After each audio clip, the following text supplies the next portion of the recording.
Thank you very much, and welcome to the second half of the session. I'm going to talk about insurance in the AI era, a study that was actually released yesterday, so it's very new. Before I do that, though, I'd like to do some quick introductions of both of myself and the organization I work for. So my name is Bieck. I live in France. I am German, though.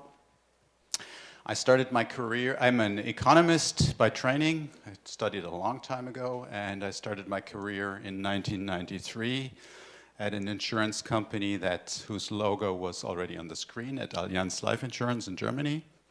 I joined IBM in 1999, and 2006, so almost 20 years ago, I started my role as the research lead for the IBM Institute for Business Value. The IBV is IBM's thought leadership organization, and if you don't know what that is, then you're not alone. There's some complicated text on this slide. The simple explanation is we're futurists. So we look at emerging trends, be they technological trends, be they societal trends, or changing customer behavior, for example, be it something like COVID. And then we look at what is the impact of that on organizations, in my case on insurance, and how should organizations react and act to still create business value despite those changes or taking advantage of those changes. We are ahead of the game, I'm happy to say. So there's an organization ranking thought leadership, and we've been #1 the past two rankings. We've been in the top 3 basically for the past 10 years, and there's a bunch of prizes. So basically the Oscar for thought leadership, this slide only says 2024. We just won the Gold Stevie in 2025 again. So I can confidently say that what we do is of high quality.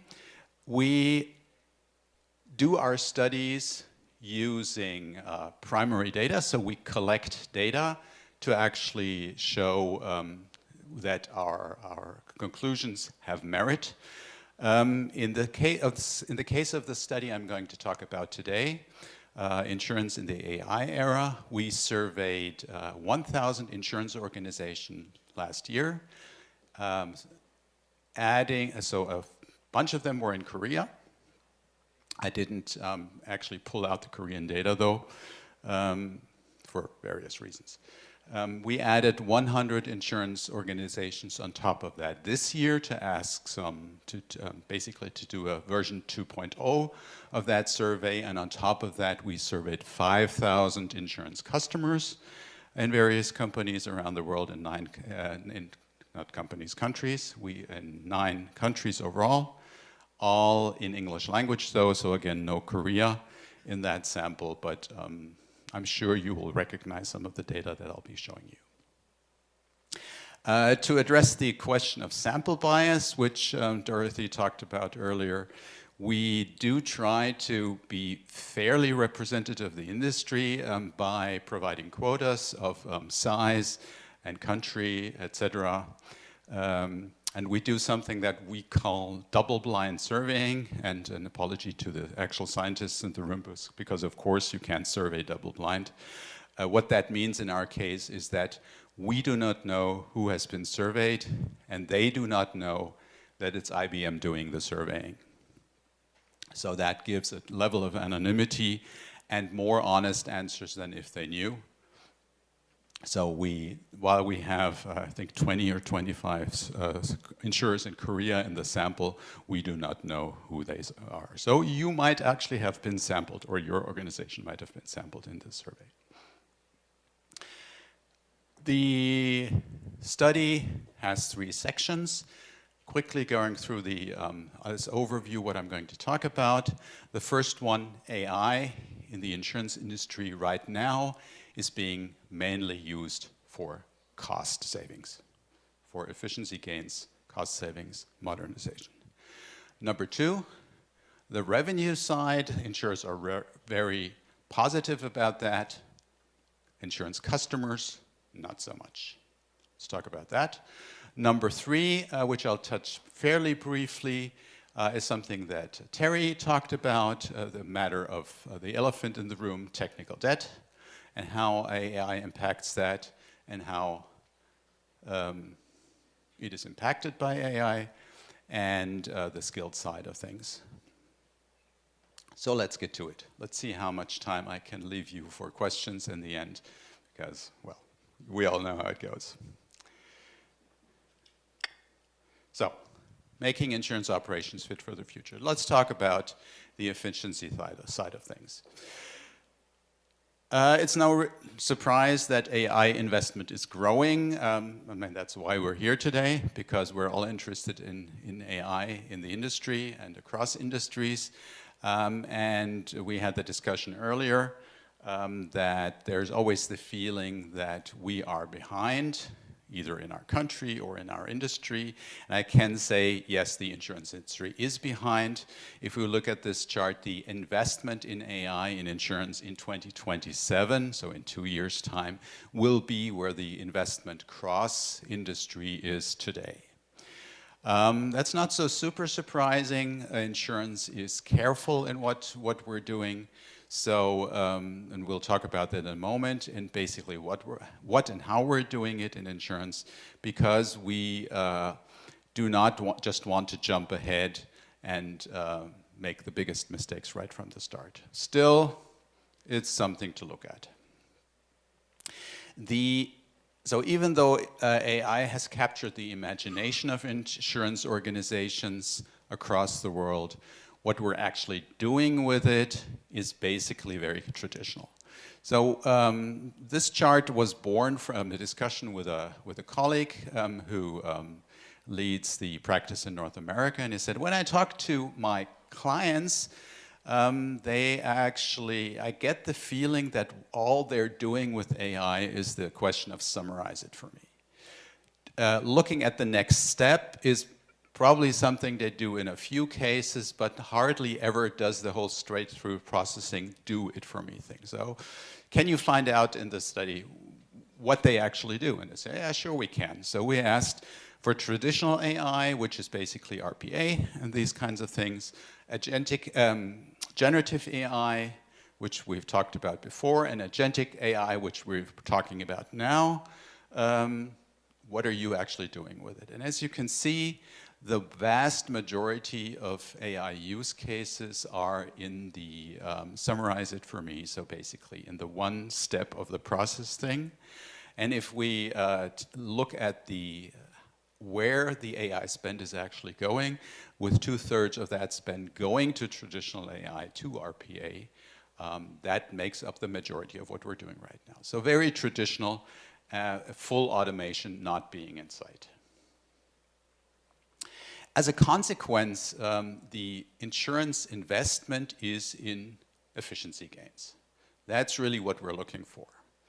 And I have some KPIs that actually have been improved.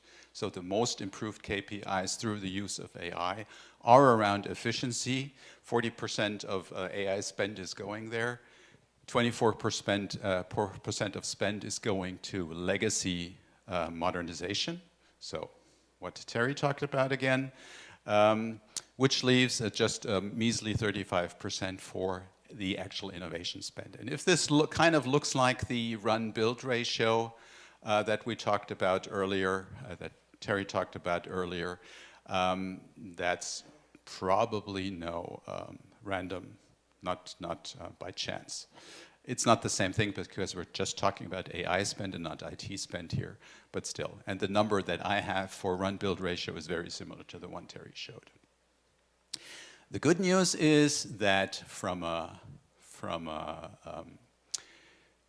the perspective of where insurers plan to be going, the innovative use of AI is planned to grow. So by 2027, they say they want to be almost half and half in innovative spend for an AI and in the traditional efficiency gain spend for AI.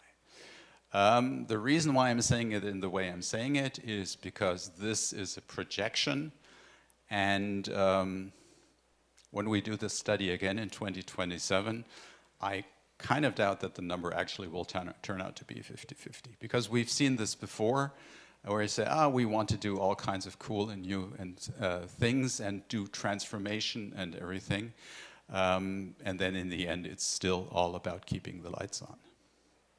And about saving costs, of course.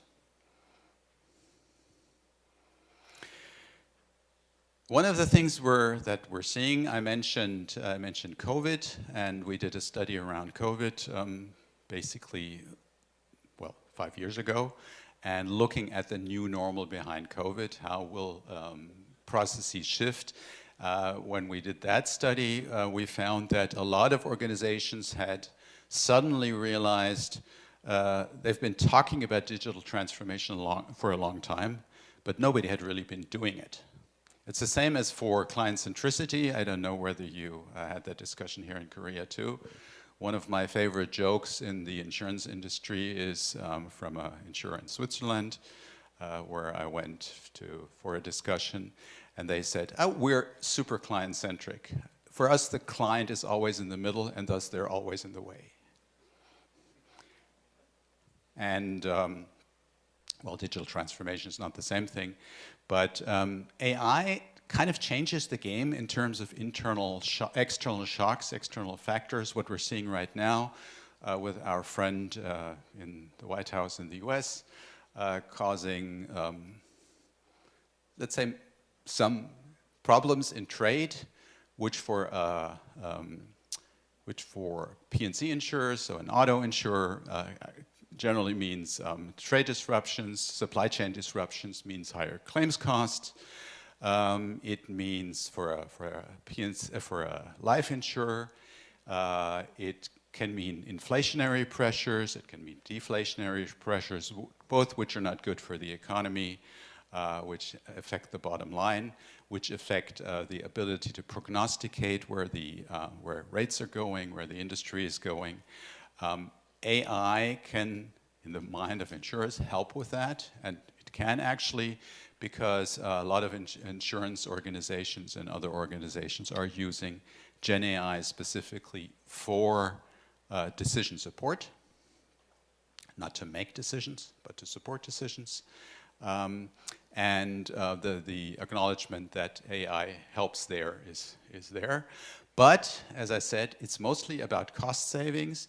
And if we look at the top 4 KPIs that have been improved by AI use in our survey, always have to have that caveat here. We gave them something like 15, 16 KPIs.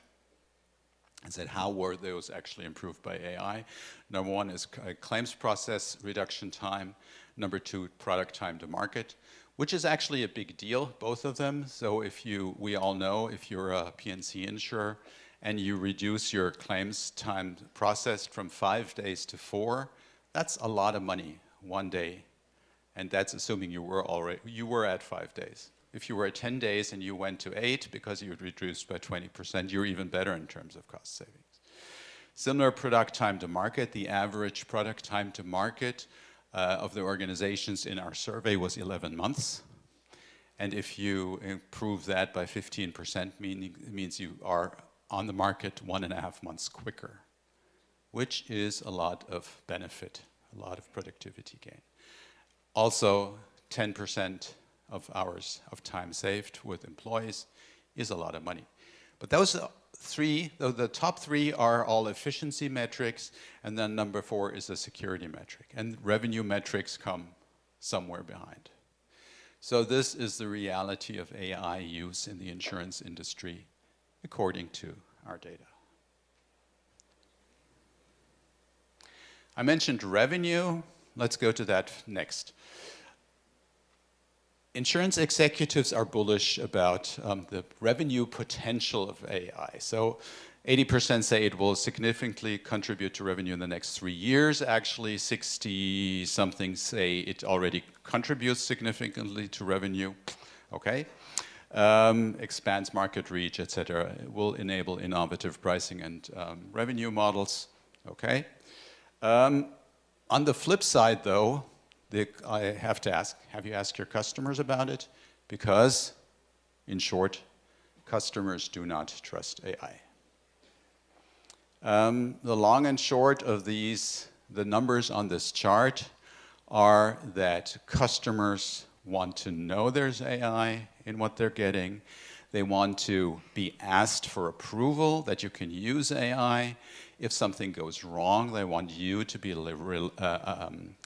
liable for the mistake. And they don't trust the recommendations made by AI. That's a simple answer about this. These numbers vary a bit if you look at different countries. In China, the numbers are higher. In Australia, the numbers are pretty low. In the US, they're kind of in between. It's interesting when you look at these numbers by age, because you would think that young people trust AI at, I don't know, 50, 60, 70%, and old people at less. It is kind of true, or it is true that young people trust AI more, but not nearly by that number. So the number for young, meaning under 30, because we did not survey anyone under 18, because we do want insurance customers, so people who actually buy insurance. And the number for young customers was 36%. The number for old customers, meaning 50 and older, so me, was 12%. What this tells you, if you want to create an elder care product, don't use AI. Or do it in a way that actually creates trust with that population group. Because if 12% only trust the reliability of what the AI is telling them, that's not a good look. That's not really a reason to use it. Why does this matter? One of my, I'd say, almost say hobby horses, I've been doing this job since 2006. I created the first consumer survey for a study in the year 2007. And I added the question, do you trust the insurance industry? And I tried to slip this question into every survey I've been doing since then. Why do you trust the insurance industry? For the simple reason that in mature markets, like Germany, where I'm from, like France, where I live now, like the US, like Korea, like Japan, that's the number that you are fighting against if you want to gain new customers. So, do you trust the insurance industry? The majority says no, and the number has never been as low as this time. Why is that the case? Who knows? There's a variety of factors here. I blame COVID and the overall management of COVID-related issues by the insurance industry globally. Some have done it better, some have done it worse, but we see this dip in all of the countries in our consumer survey, in all of them. So there might be something to it. Even scarier, the purple line on here, we added the question, do you trust your insurer, your insurance company? Even here, the number is below 50%. And the reason why that's not a problem, or not as much as a problem as you think it was, is because the 33% is lower than the 43%. So no, I do not trust my own insurance company, but I trust everybody else even less.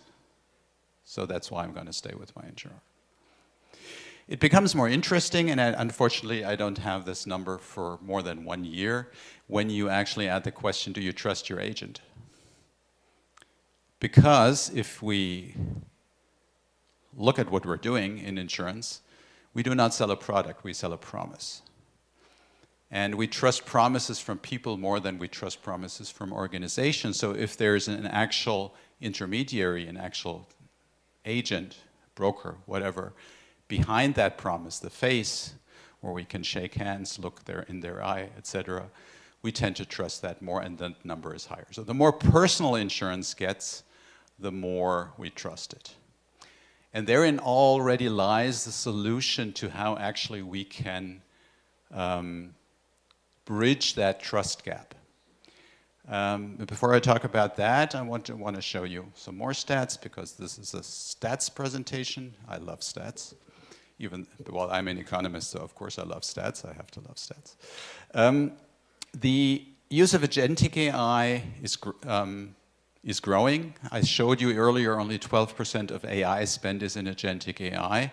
But if we look at this slide here, the top 3 functions where agentic AI is being used today are underwriting, claims, and marketing. And this number will grow by about 20 percentage points for each of these 3 in the next 2 years. With the order shifting, so it was underwriting number 1, claims 2, and marketing 3, to claims 1, underwriting 2, marketing 3, but it's fairly close. And I just brought some use cases about how agentic AI can actually be used to close that trust gap. And the answer is personalization. So basically, one of the other things we found in the 2024 data, where we actually wrote a separate study on that, is that customers are looking for Gen AI specifically to be used in creating personalized, individualized products for them, giving them what they want and need at a specific point, and not just as we were wont to do over the basically past 250 years, creating a mass product, throwing it at the wall and seeing what sticks. Because, I mean, that's one of the things we can actually do with smart systems, with AI, is create personalized products and offers and services. And so all of these use cases that I highlighted here, and I won't go through them in detail, you have them in your handout, and we are happy to discuss them in more detail later, are basically built to address that personalization, individualization. Are any insurance companies doing that right now? Well, I can't really say, because you wouldn't want me talking about what you're doing if you told me, so I'm not going to tell you about what anybody else is doing either. But yeah, so you get my meaning. Last but not least, and as I said just briefly, because Terry touched on a lot of these points, technical debt. You saw that chart before on the bottom right. This is the architecture chart of a typical insurance organization. Run-build ratio in our survey is 2:1, so all, again, very close to the number Terry brought with you. The problem is really that complexity, technical debt, is making it hard to implement AI. And the way we're implementing AI right now is actually designed to increase technical debt instead of making it smaller. Why? Because most insurance organizations are, again, using the throwing something on the wall and looking what sticks. We're starting with a lot of use cases and or proof of concepts. And then, because it's so cool, we're chasing the shiny new toys. We're not looking at how the use cases that we actually choose can decrease technical debt. Instead, we're just implementing the use case. And we've seen that before in implementation of IoT. We've seen that in mobile, in direct, all of these things. We're seeing that basically we need to move fast. We try not to break things in insurance, but sometimes we do. And one of the things we break is our legacy. Or, well, we can't break the legacy. We just add another legacy on top of the old legacy, and then we have to call Terry to fix the whole mess. That costs money, and we'd rather not actually plan in to spend that extra money now, by doing AI right this time. We're currently doing a study on technical debt. One of the things that I hope we achieve in there is to actually quantify technical debt. Will be released in November. Follow me on LinkedIn or follow the IBM Institute for Business Value on LinkedIn. You'll learn about that new study when it gets launched. The other side, skills. We had a similar issue with data scientists, analysts, etc. a few years ago. Everybody needed them, nobody could get them. Now we have the issue with AI. Experts, everybody needs them, nobody can get them. 57% say their organization has the adequate skills to actually use AI in the best possible way. I do not believe that number. I do not believe it's nearly as high. On the other side, CEOs are saying, move faster, faster, faster, but don't break anything. So we'll see how that shakes out. How do you do it? Strategic partnerships, ecosystems. Insurers are used to going it alone. We shouldn't always do that. Whether it's in the whole matter of individualized products, platforms, ecosystems are a help. I could talk for hours about that alone. I won't. The same thing is the AI skills issue. Take them from where you need for the temporary time that you need to actually bring your people on board to skill your people up. Because not everybody can just become a prompt engineer from now till tomorrow. It doesn't work. Okay, I think we have time for one question or maybe two.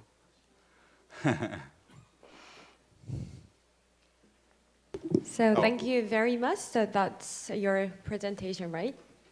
Yes. All right. So now we'll open the floor. Due to time constraint, maybe we'll have one question in this session. 자, 발표 함께 하셨습니다. 질문 있으신 분 손 들어주시고요. 저희가 이제 시간 관계상 딱 한 분께 질문 기회를 드릴 수 있을 것 같습니다. 자, 최신 설문조사 데이터를 바탕으로 AI 활용에 대한 글로벌 보험업계 인식을 공유해 주셨습니다. 미래 방향을 예측해 볼 수 있었던 유익한 시간이었는데요. Any other question from? Yes, please. 자, 마이크 전화 잠시 일어나서 네. 잠깐 간단한 소개와 함께 질문해 주시면 감사하겠습니다. I'm 용원하 from the SIG ANC. And thank you for your presentation. I'm wondering that you mentioned that when we use the AI for the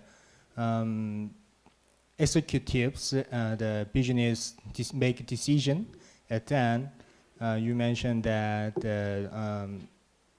that decisions can affect by the other external factors, like the many diplomatic problems and so on things. And then when we have a new accident or the new events, at that time, the model need more new trained data and other things. At that time, every time we need the trained as a Julie?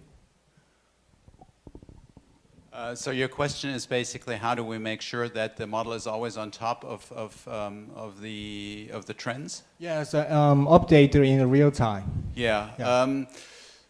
Okay. I mean, depends on what trends we're talking about, what data we're talking about. The data what I was talking about on that slide was about the external effects. So basically. Economic data, these kinds of things. We can think about weather change, weather patterns, all these kinds of things.